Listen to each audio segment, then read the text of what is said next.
Since interactions with technology are not optional for most older people, being able to both learn new skills and feel comfortable using these skills in the real world are essential.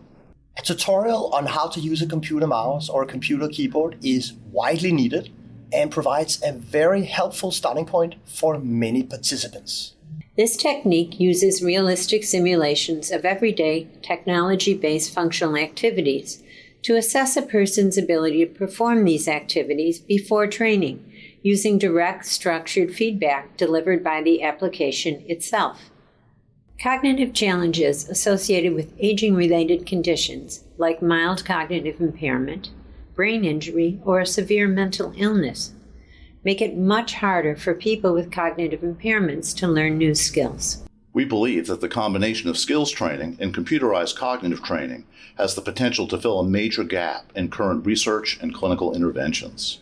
Demonstrating the procedure will be Lize Tibiriçá, doctoral candidate at Albizu University and clinical associate at iFunction.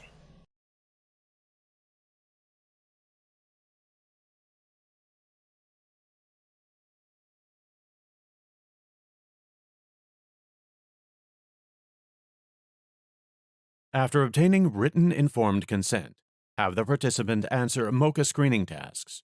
First, connect numbers and letters in sequence.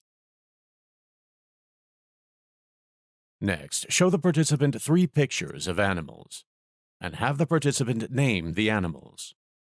The camel. Then, read 5 verbal learning words, and have the participant recall them. Face, velvet, church,